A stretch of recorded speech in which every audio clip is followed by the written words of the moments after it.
Good morning. How are you? Doing well. Can you hear me okay? I can hear you fine, man. Awesome. How are you today? I think I'm doing fine for the second Monday of the week. Isn't that the truth? Some weeks just take on, and some days just take on a different rhythm to it. And sometimes you're just trying to hold on, right?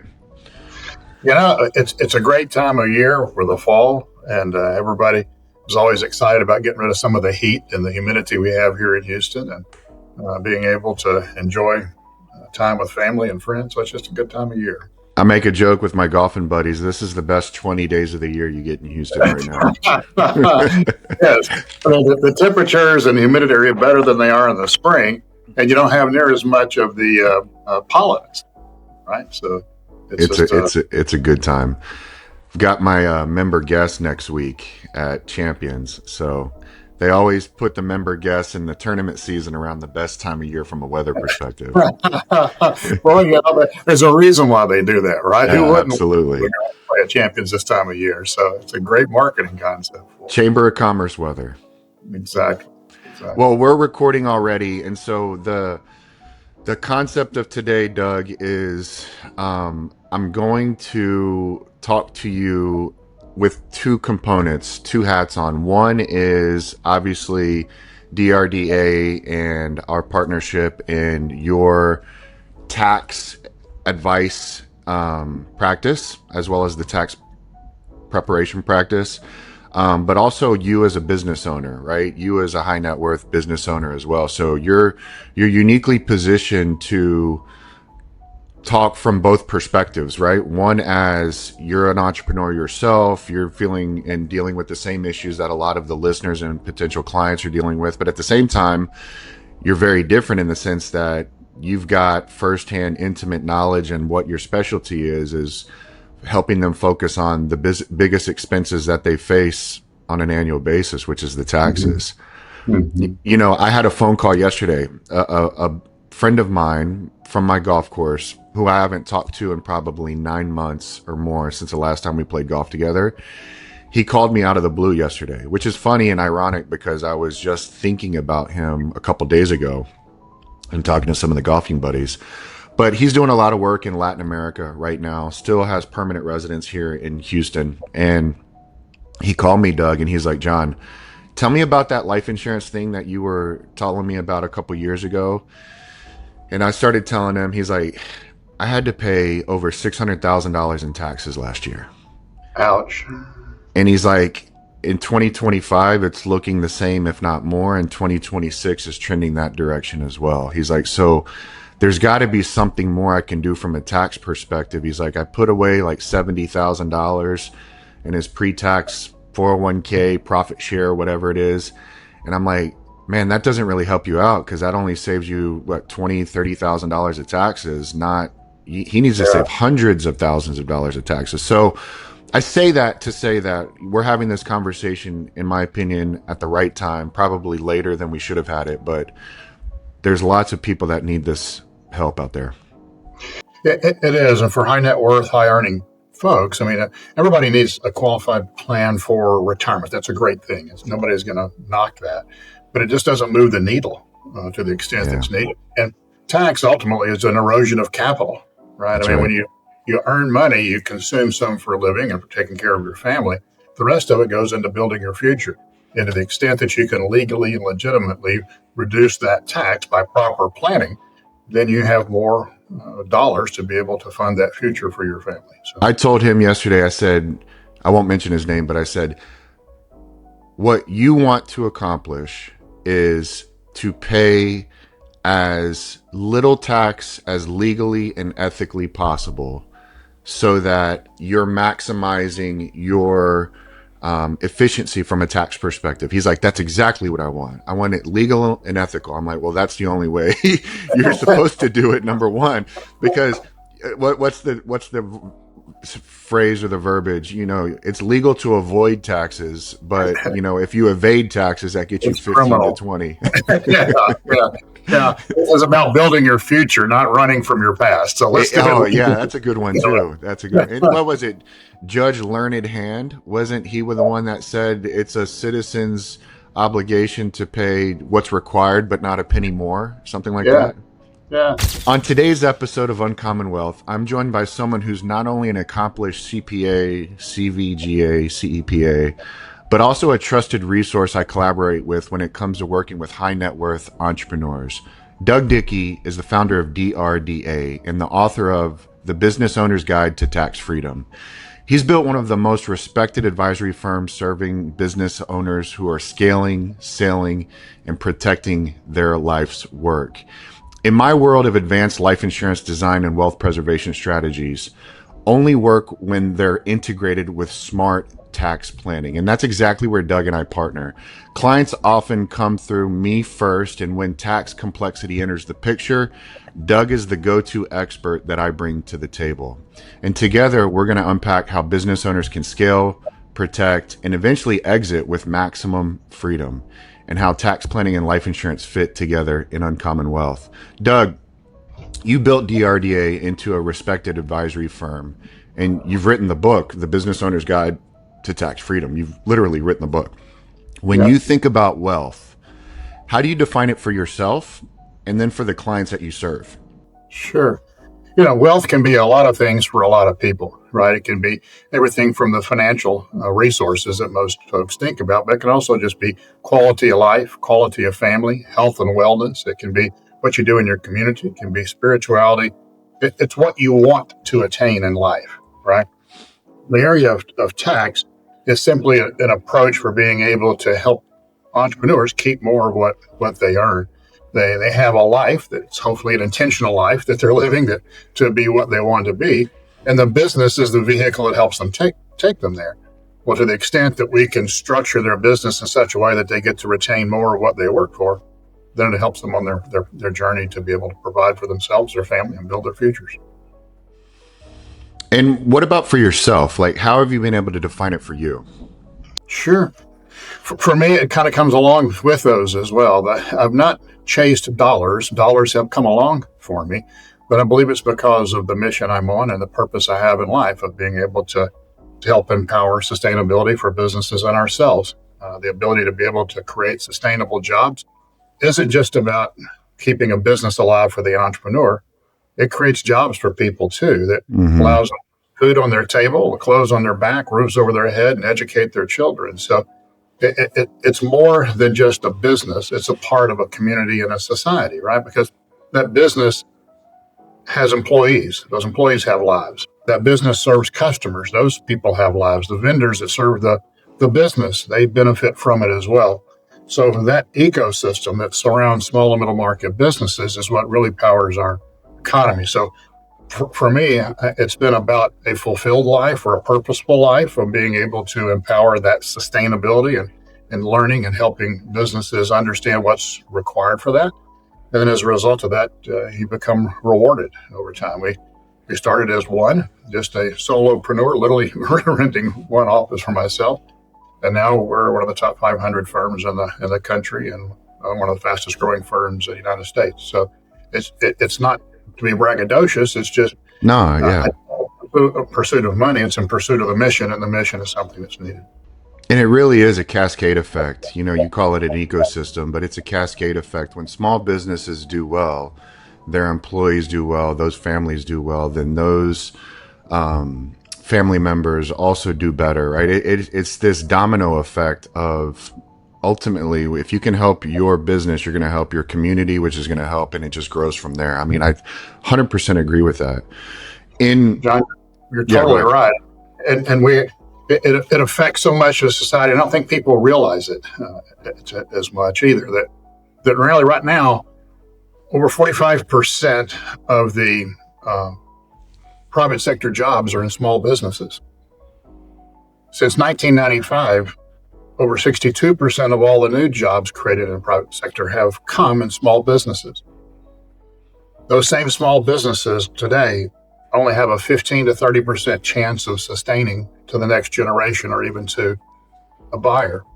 That means that 70 to 85% of those small businesses, that 45% or so of all businesses in the country, employment, is going to go away because they're not creating sustainability. So that mission of sustainability is really a societal mission, because when those businesses go away, then all those jobs go away and the disruption that happens in the community. So yeah, it's an important part of it. And taxation is an important part of our society, right? I mean, there is a need for tax for being able to provide for the infrastructure and defense and security of the country. But the law allows us to be able to manage that tax within the framework of that law. And so tax planning is simply a matter of understanding that law, structuring your business in such a way that you can retain more of what you make.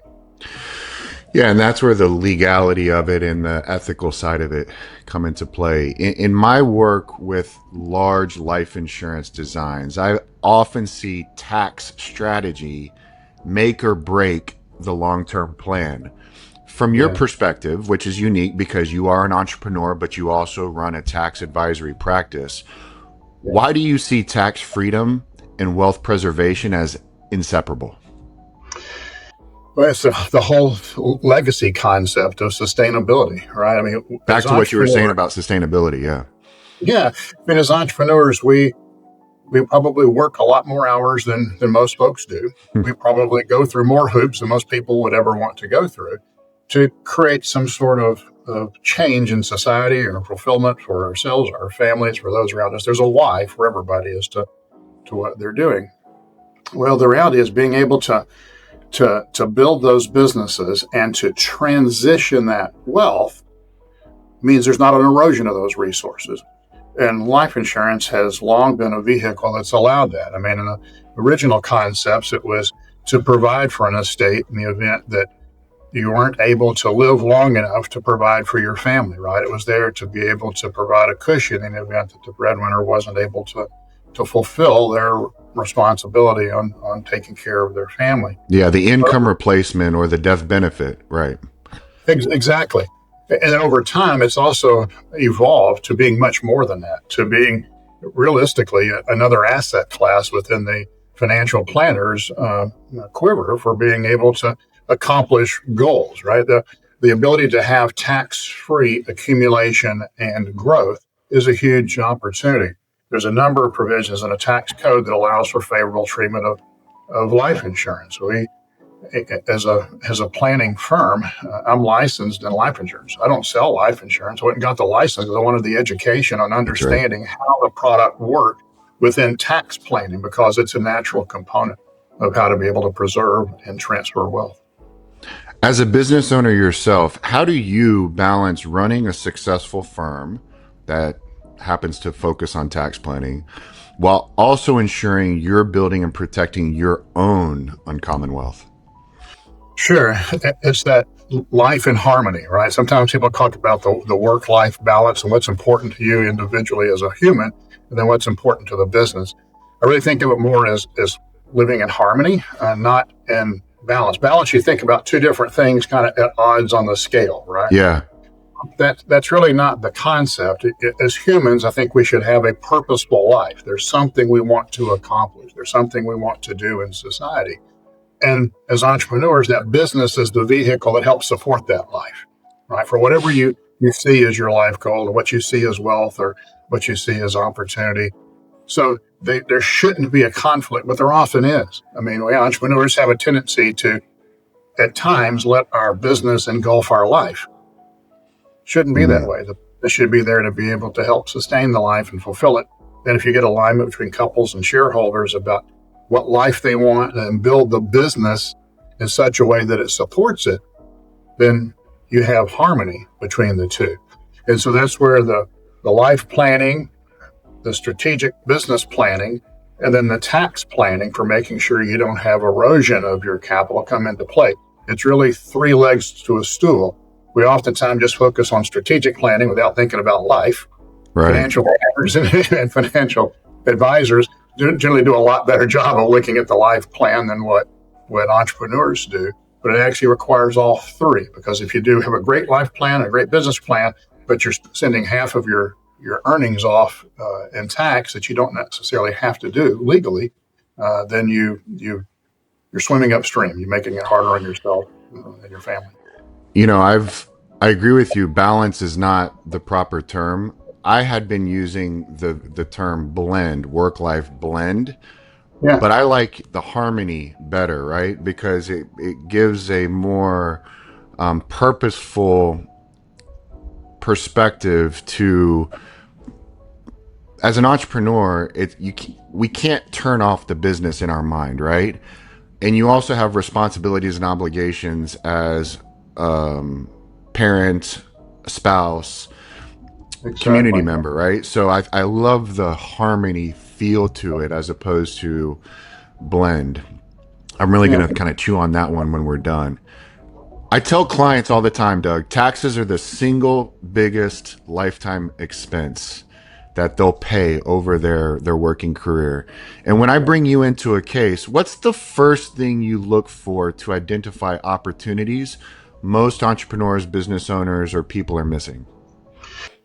Yeah. The process we go through is a defined process and a deliberate process. The first thing we do is to understand the client's journey. If I don't know who you are, why you're doing what you're doing, how you got to where you are you, and where do you want to go, then how can I adequately build a plan that supports you, right? So the first thing is actually getting to know the client and understanding their life journey. That's that strategic life plan about who they are.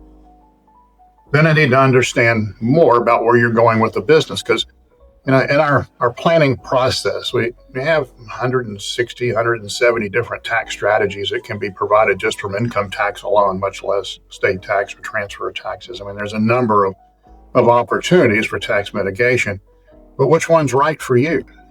Your circumstances may be different than mine. They may be different than the next person down the street. And so it's not a one size fits all. It's where are you, where you're going, both in life and in business, and then developing the strategy around it. That strategy starts with lifestyle. What do you need to be able to sustain your lifestyle? To the extent that you earn money and you consume it, and those earnings are taxable, then you're going to pay tax on it. There's nothing I can do to stop that. But to the extent that you have earnings in excess of consumption, where we can start implementing tax planning. And tax planning in our mind is really, in its simplest form, basically two components. If you can break it all down to that, is that the first is reallocation or redirection of income to a more tax efficient environment. Meaning, if I have income coming in that's being taxed at 37, 40, or 50%, if I can take that income, and I can reallocate it or convert it into something that's taxed at 20%, long-term capital gains, or 21% in a C corporation or something like that, then that arbitrage between the 37, 40, and 50% tax versus a 20 or 21 is a huge difference, right? That's a huge accumulation. So the first view is, what do you need to live off of? Okay, let's put that aside. Let's see what we're talking about as far as tax mitigation and tax planning. And to the extent that we have income in excessive consumption, what can we do to restructure your operation so that we can legally have income go into a lower taxed environment? That's the income approach. There's some types of income we can't get off of your tax return. You get a W-2 with your Social Security number, I can't change that. That's going to go on your individual tax return. But if you have income coming onto your tax return, then the way that we can mitigate taxes or reduce it is to look for deductions. How can we create business activity or contributions like charitable contributions or other expenses that can reduce the taxable income, which would therefore reduce your tax? So the second concept is, after income reallocation, is what can we do from a deduction standpoint? Okay. And right in conjunction with that is credits. There's a number of tax programs that the federal government has given us to be able to provide tax credits because they want to incent society to be able to go do something. So to what extent can we use those credits to actually reduce the tax once the tax is assessed? So in its very base form, all tax planning is income reallocation to lower tax brackets, and then looking for ways to increase deductions or credits to be able to mitigate it. Now, it gets way more complicated after that because of what we have as far as the rules and laws to enact. But conceptually, that's the concept of tax planning. Why do you find most business owners' relationships with their CPAs is a compliance relationship more than a planning relationship? Yeah, it's a good question. And it's actually one that's more on the shoulders of my industry than the clients. Right. Okay. CPAs, if you think about it, CPAs by training are historians, right? We are trained to account for something. We can't account for something until it's already happened, right? So CPAs are inherently focused on the accounting function, which Mm-hmm. there's value in the accounting function, so you know where you are, what's going on with your business, and where you're heading from here.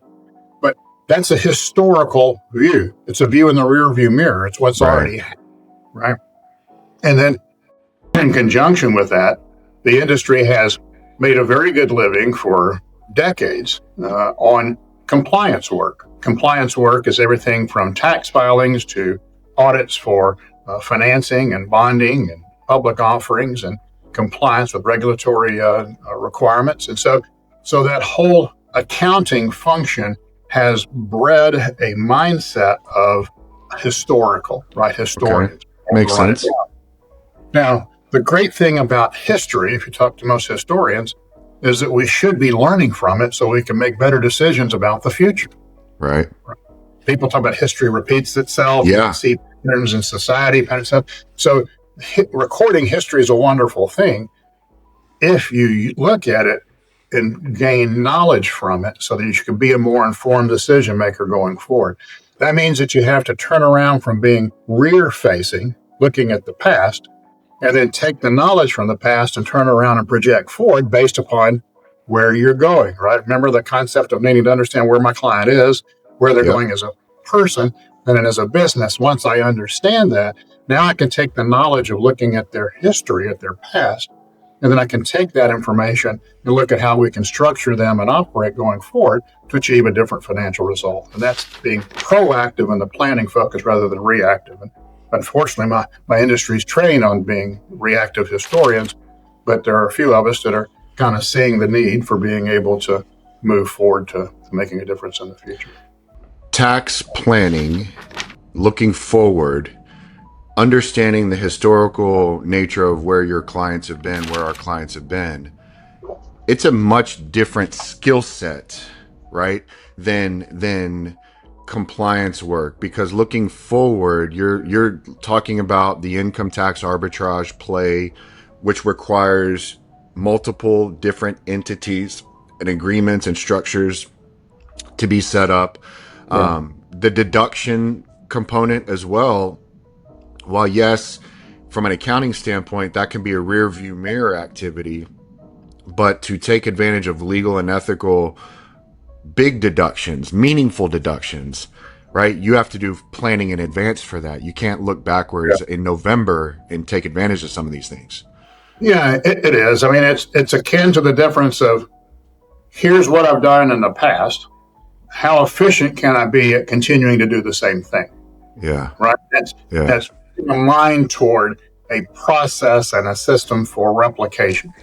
Yeah. That's different than I've got these pieces to this puzzle, and I can make a picture out of these things. What picture do I want to make?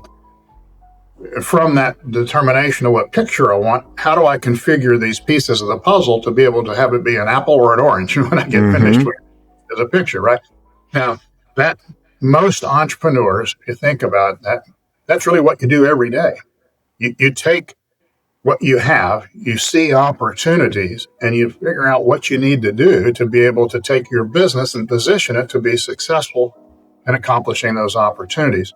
It's really no different. It's just taking that entrepreneurial view and mindset, understanding the elements of our tax law and some of the insanity that we get to deal with on the rules and regulations, and then saying, okay, based upon where they are and where they're going, of these thousands of pages of tax code, what are the areas that would benefit these folks from being able to restructure it? And so that's the mindset of it. You know, it's such a good point. entrepreneurs, business owners, they're good at whatever their business is, the service or the product that they provide, and they're used to making on the fly changes or adjustments needed to become profitable in the manner and to the magnitude that they're trying to achieve. I feel like though that there's been this I don't know the right word to use, reluctancy or submission or just flat out, I don't know, where business owners are like, I don't know, I gotta pay $600,000 in taxes this year. My CPA said there's nothing else that I can do, Yeah. and I'm kind of begging these clients and these potential clients and entrepreneurs, like, it doesn't have to be that way, right? I mean, there are so many things in the tax code. I mean, there's reasons why billionaires' tax returns are inches thick, right? Yeah. Because of the complexity and the taking advantage of the different code provisions. And there's also a reason why, as individuals, our tax returns are a couple pages and we end up paying a significant amount of tax because, is it laziness or is it just not knowing? Yeah, I think it's entrepreneurs are certainly not lazy. They usually are workaholics and putting into a business way more than what most folks would do in a normal job. I think it's a couple of things, John, but it's kind of at the heart of the dilemma of the CPA client relationship, right? And that entrepreneurs generally are not very detail oriented from an accounting and a perspective. They're more global thinkers, broader picture. So getting into the minutia of what creates those tax issues, getting into the literally tens of thousands of pages of tax code and regulations, and actually spending the time to go understand that, that's like kryptonite to these. Man, I mean, that's not what they're wired to do, right? You'd It's rather not. go to the dentist and get a root canal. Yeah, let's volunteer and have fun doing that instead of the other, right? I mean, it's just not in their natural wheelhouse. And so all of us have a tendency to do what comes natural to us, not what is really hard or frustrating to us, right?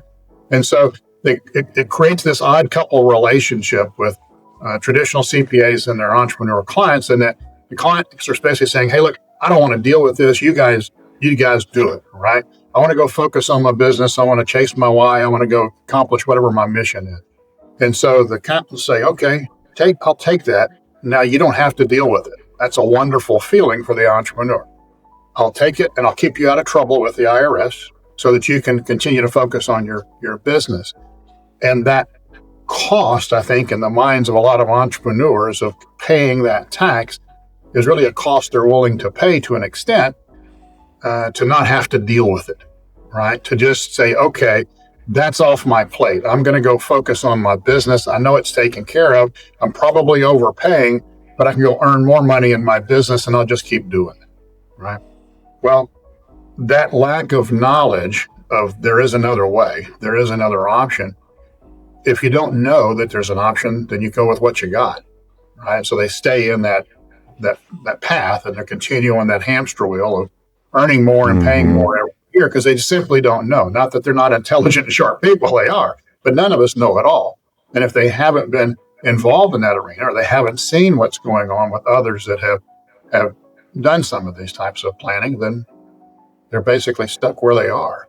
And so it's unfortunate because it means they're swimming upstream, right? I mean, they're working harder and they're taking more and more of their earnings and eroding it from what they want to do, and that's to build their business or care for their family or their legacy or their charities or the church or whatever they want to support, simply because they just don't know any different. And I can feel, because I talk to them, but I can feel the frustration and the, man, my words are not coming out of my brain today. It's almost an anger or a disbelief that tax bill just keeps getting bigger and bigger and bigger, and they're just beat to submission on it, and they're so relieved. Like I was telling you, right? So I got a friend who has a very successful business. He paid $600,000 in taxes last year.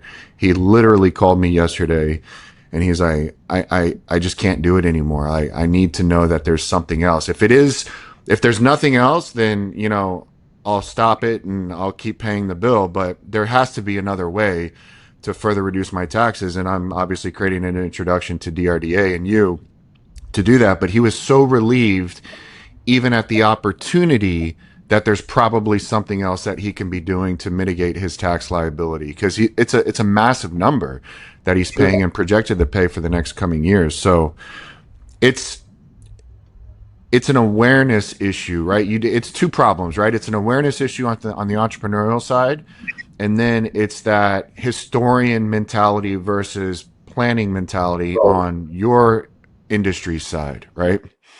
It's 100% it. I mean, you probably heard the adage about people don't change unless the pain of continuing is greater than the pain of change, right? Because change always creates some sort of pain. And Yeah. your friend has reached that point where the pain of continuing is too great, and so now they're looking for something else to be able to make that change and to relieve the pain. Your frustration on the entrepreneur point, frustration on their part of continuing to be hammered, basically, right? I mean, if you feel like if you're a person who's used to charting your own course and figuring out the right way to go, but you feel like you're boxed in and you're being hammered, and you're helpless for defending yourself, right? You work harder and more keeps getting taken away from you.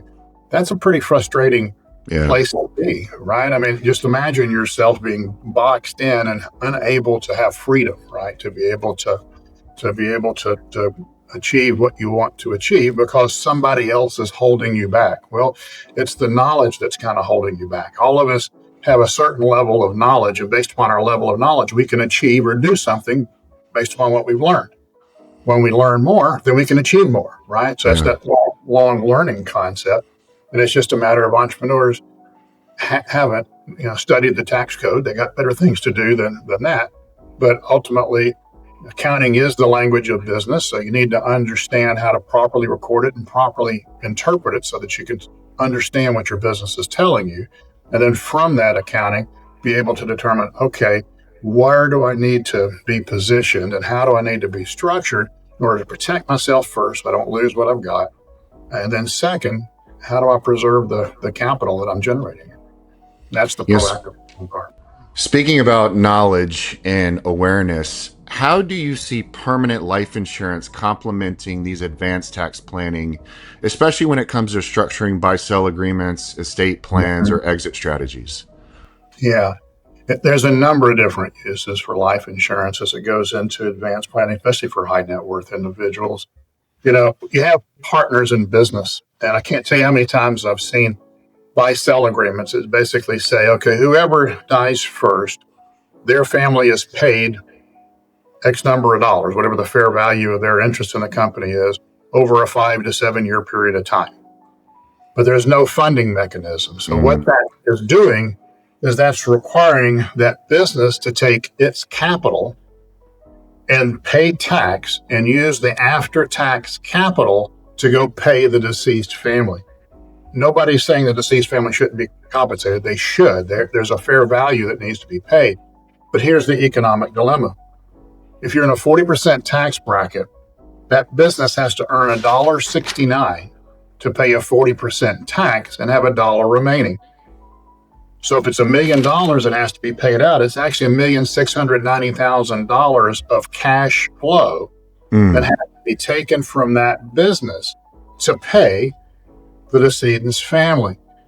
Well, how many businesses, small businesses, could afford to take that amount of cash flow from their business? And so the surviving partner is actually left in a situation of putting the business on the brink or into bankruptcy in order to try to satisfy the obligation they have to their deceased partner. It's an awful situation.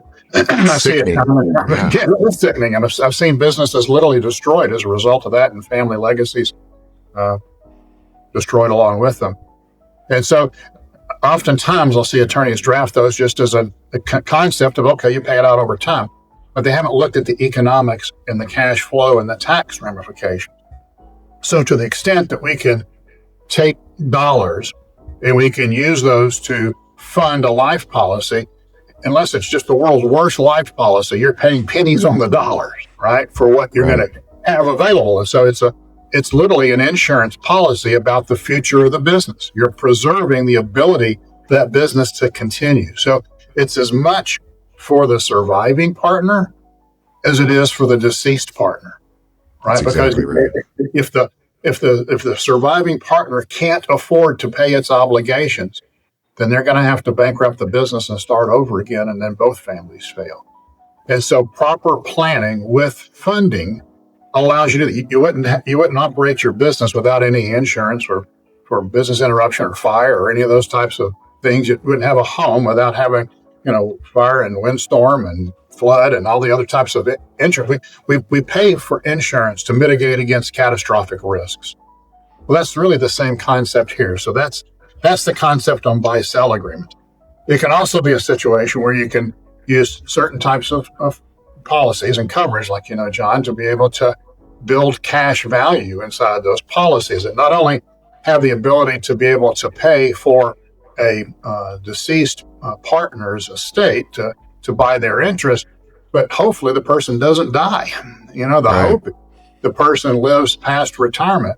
And now you have a bunch of cash inside of a policy that you can take tax-free, not taxable like coming out of a qualified plan, but tax-free.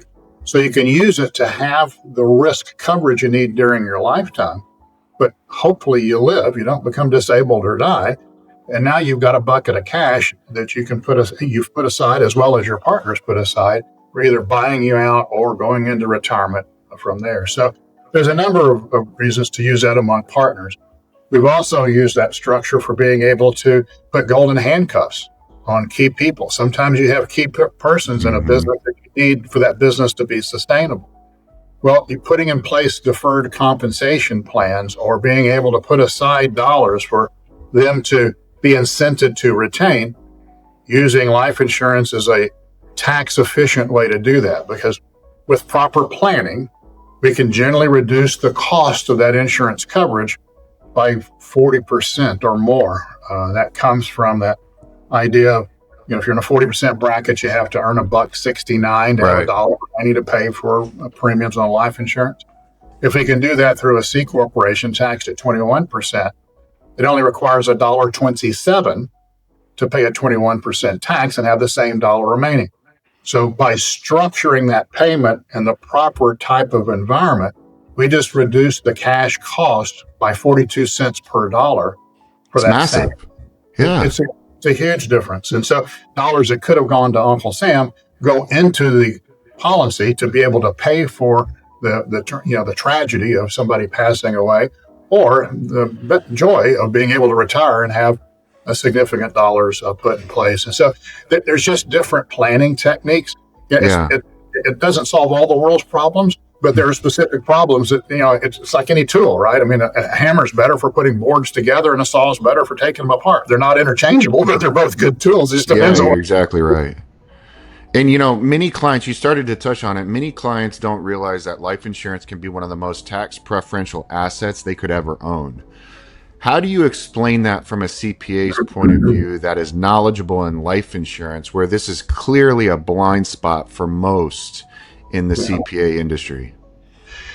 Yeah, I mean, it's just not knowledge, right? I mean, if you don't know, you don't know. If you've never really studied it, you don't understand. I mean, there's so many different varieties of insurance. I don't know how you guys keep up with all the different types of policies, quite frankly.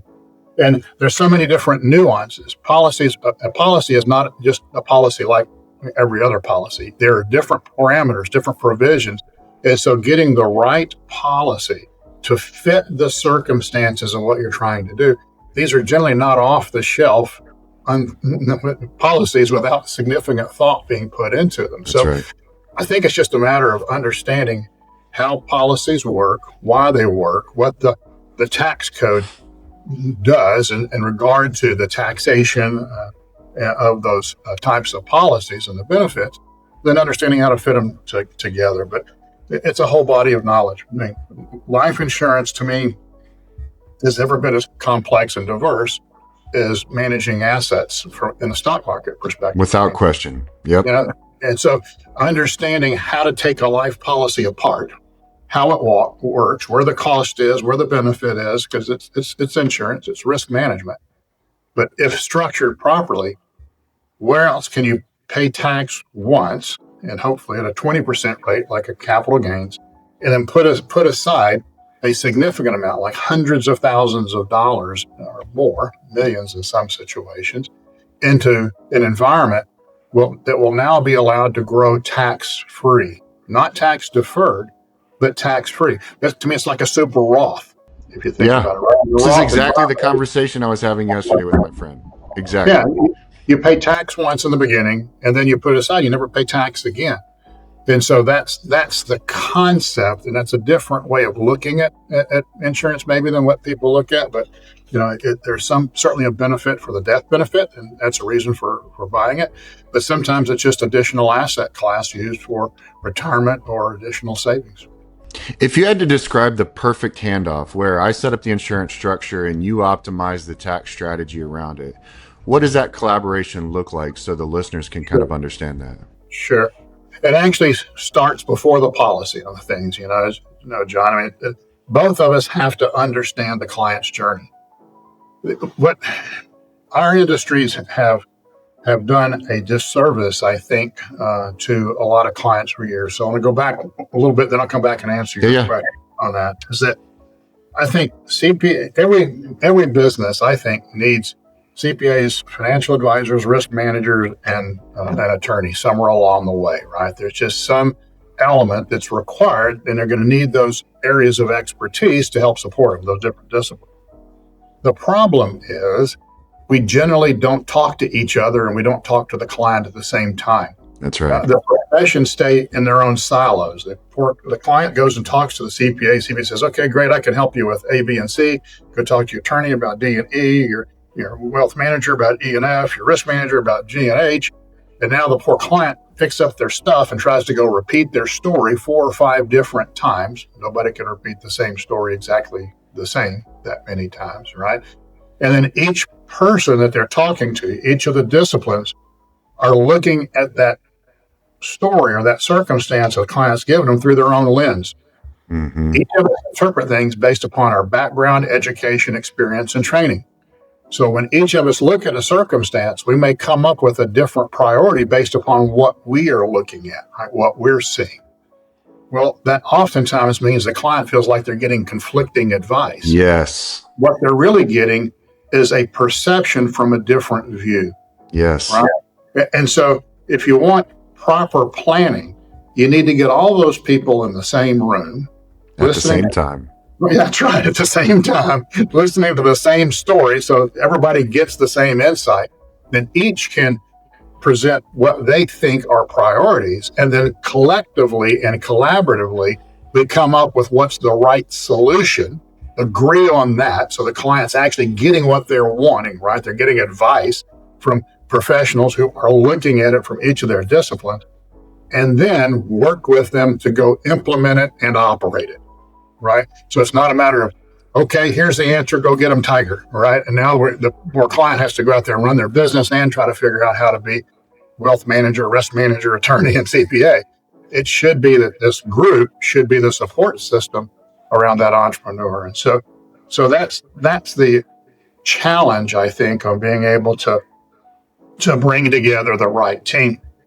So back to your question about how do we work together, it's in that process, realistically. It's understanding the client's journey, agreeing to that, meeting with the client and with each other to be able to develop a collaborative solution to whatever the circumstances are for the client, and then go forward and implement it. Because like you're talking about with some of the advanced tax structures and strategies and insurance structures and strategies, when you design something from a risk management and from a financial perspective, the accountants need to account for it properly. Otherwise, we can mess up the work that you've done. So we need to understand that. When we do something from a tax standpoint, it may mess up what you're doing from a financial standpoint. Exactly. And so we need to be aware of that as well. And so the silos have to be knocked down. We have to be able to come together, understand what's going on with the client, develop the right collaborative solution, and then work together to implement it. And it should be a massive red flag to the client if any one of those advisors or service providers decline the offer to sit in the room with everybody else. It's huge. It's massive. And I had the good fortune of seeing the impact of this firsthand. When I came out of school, I went to work for a CPA firm in Houston that was an advanced tax firm. That was their forte. One of the founding partners was a special agent with the IRS for a number of years, and so tax was sort of the foundation of the firm. We at that time had partners of a law firm. At that time, was called Fulbright and Jaworski. It was a significant sized firm, and it's kind of evolved into a couple of different names, but a big firm here in Houston. And we also had the trust officer for what was at that time Bank of the Southwest, which I think later became Nations Bank and Bank of America. It evolved through all the mergers and acquisitions of banks. But the point of that is that as a firm, we did a lot of estate and trust work for Fulbright and Jaworski and for Bank of the Southwest. F&J was the legal counsel for the trust department of Bank of the Southwest. And so as a green kid coming out of school, I had the fortune and misfortune for being able to be thrown into that area of the practice. And what I quickly realized that when you take the matriarch or patriarch out of people's families, sometimes the behavior in that emotionally charged state is not the best that you would hope it to be. And so you think about it, they've lost a loved one that's been a sort of a pillar to their family. And now they're thrown into this world with these silos of attorneys, CPAs, trust officers, wealth managers, and they're trying to navigate a system and a process that many have never been through before, certainly not. It's overwhelming. It's hugely overwhelming, and it's hugely unfair because they're emotionally vulnerable, they're emotionally stressed, and we're talking about things that are going to create life legacies or lifetime differences for these families. They're not in the frame of mind to even really have that conversation. They are. And so what was happening is you could see the frustration building. They would go meet with the attorneys and start the probate process. Attorney would say, okay, go talk with the trust officer because this is going to create a trust, but you need to go see the CPA firm and let them work with you on gathering the information we'll need for the estate tax return and for being able to fund the trusts. And so we're bouncing them back and forth, and you could just see the stress level coming up with them. And I was sitting in meetings where family members were having their own legal counsel, the trust department would have their legal counsel, the law firm was there, and we're like, everybody was at odds with each other when we're supposed to be here to help support these families in a very tough and dire time. And so the decision was made that, look, we need to stop this. This isn't right. And so what we started doing is we started meeting at the law firm at the same time. Law firms are notorious for having basketball courts for conference rooms, right? You can fit everybody inside those things. And so we would all meet down there with the family and all the advisors together. We would go through the process, develop the plan as to how it was going to be implemented, assign who is responsible for what, when. And now the family could see a pathway forward and could see the team supporting them as opposed to them supporting the team, right? That collaborative approach was huge. It was obviously an expensive hour or two in the beginning, but it saved so much money and so much time and so much heartache over the next month or two or three or whatever time it took that it was absolutely the best way to approach it. And so I love that. I learned from that point. That's the way it should be all the time, not just when people die. You know, when you are operating a business, when you're growing a business, when you're looking at estate planning for your family, when you're dealing with these life issues and business issues, you should have that team in the room together, talking to each other, not introducing themselves. Well, and in today's technological environment, there's really no excuse because you could easily set up a system like this where everybody gets on, the Zoom call or the Teams call, and you can quickly have that collaborative meeting when everybody's in their own, space. So there's really no excuse for that. Let me transition real quick though. A lot of high net worth business owners wait entirely too long to think about their exit or their legacy. Yeah. From your perspective and your experience, because of you're a certified exit planner as well as CPA, when should they bring an advanced insurance design like what I do to the table? Yeah. As soon as they can. I mean, there's a misnomer that exit planning is done towards the end. That's not true. Business exit plan is simply a good business plan with a transition of ownership. The same things you need to do to optimize the value of a business are the same things you need to do to create a sustainable business.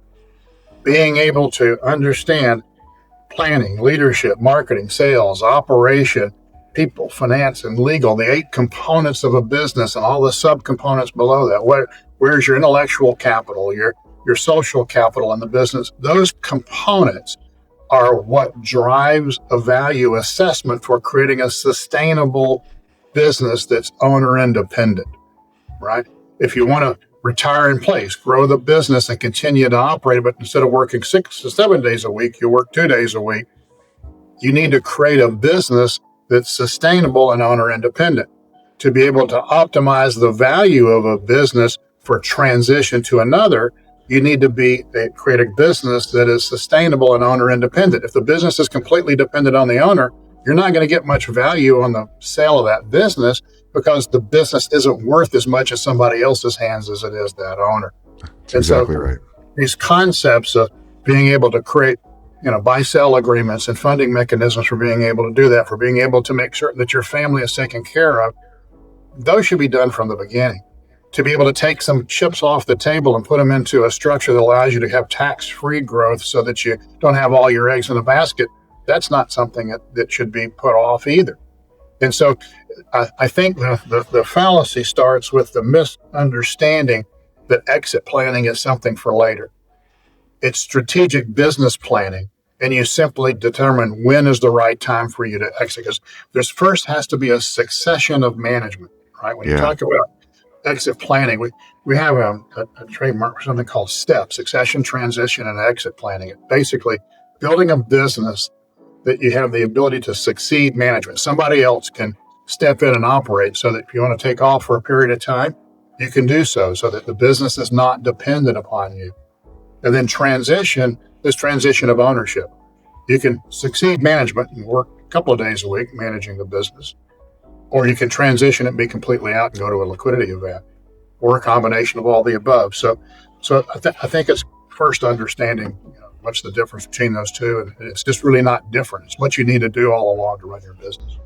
I think that's so valuable. I have another friend from the golf course, and he told me the other day, he's like, "Hey man, I'm thinking I can probably sell my business," because he's working with a management consulting company. Mm-hmm. And I'm like, "That's awesome." I'm like, "How much do you think you're going to get?" He's like, "Well, when they put everything together, it was a $5 million offer." And I'm like, "Man, that's great." Because $5 million for this guy would absolutely be life-changing for him, right? Yeah. And in the middle of the night, a couple nights ago, I thought about him, and I woke up and I said, "Hey, have you thought about your structure? Is everything set up in place? Are you there yet?" Thinking about what's his tax liability going to be on the exit of the business, right? If he has no basis in the company or very little basis from what he can determine, he's looking at $1 million plus tax bill from a capital gains standpoint, if not higher, $1,250,000, something like that. And he's like, "We're not there yet because I don't even know if we have the offer." And I said, "We need to sit down and talk." Thinking about just that, right? Because he's focused on a number, and he's not thinking about, and the people that he's talking to, they're not helping him think about, well, what's, if it does sell, what's after that? Like, what are your tax liabilities after that? And so it's a good point. Here's the question. What's the biggest blind spot, Doug, you see when it comes to high net worth business owners and entrepreneurs? What do you see them overlooking when it comes to protecting their wealth? Boy, there's a number of them that usually get overlooked. So as far as what, I'm not sure there's any one that's, well, there probably is one that's the greatest, but there's a number of them that are big depending on the circumstances. Clearly, your friend is being eroded significantly from a tax perspective. If he only paid tax on what he consumed, and he could accumulate another $400,000 a year for another 20 years, compounding at a 6 or 7% interest rate. I mean, that's a massive wealth accumulate. That's legacy wealth difference, simply because he doesn't know, what to do from a tax perspective. Another huge mistake I see is not creating sustainability, getting so wrapped up in the business that the business is so wrapped up in you that you're not putting in place the infrastructure to be able to make certain that that income stream for your family and for your employees continues after you. And I think that's a massive one that's out there. And I know you believe that because you've brought that up 3 or 4 different times in our conversation in a couple different ways. So that's clearly a huge point. Yeah, it is. And I think the vast majority of entrepreneurs are guilty of avoiding that effort to do that. And then the other one is you've touched on as well, and that's the ability to continue after the death or disability of a key person in the firm or in the business. We're not guaranteed tomorrow, right? We humans are human. And so the reality is you spend decades together building something that if you haven't thought about how you preserve it, the event that something unforeseen happens to one of you, then your legacy goes away, your partner's legacy goes away, and 20 or 30 years of your life goes away. When what you're trying to do is to build a life together and to provide a legacy for your family and yourselves.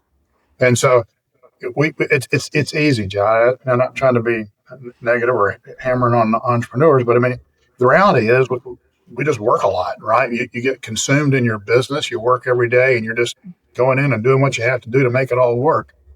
But every once in a while, you need to take a step back and say, okay, am I working harder or am I working smarter? And what do I need to do based upon where I am today? Because that's different than where I was 5 years ago, 10 years ago, or 20 years ago. What do I need to do today based upon where I am to be able to have the future life that I want? We oftentimes don't take the time to reassess that, and we certainly should. Doug, thank you for sharing your insights today. For everyone listening, here's the bottom line. Tax planning and life insurance go hand in hand when it comes to building and protecting uncommon wealth, which is the name of the podcast. My role is helping clients design high-value life insurance strategies to protect and grow their wealth while minimizing risk. Doug and his team at DRDA bring the tax freedom, the exit planning expertise that makes those strategies exponentially more powerful. And that's why we work together. Clients come through me, and when tax complexity or exit planning is on the table, I bring Doug in. I mean, it's a coordinated approach designed to protect your business, your family, your legacy for generations. If you're a business owner or an entrepreneur ready to reduce taxes, protect your wealth, and design a plan that lasts, let's connect, and together we'll build the right team to get it done for you. Doug, thanks for joining the podcast today. Thank you, John. Appreciate you having me. Take care and have a great day.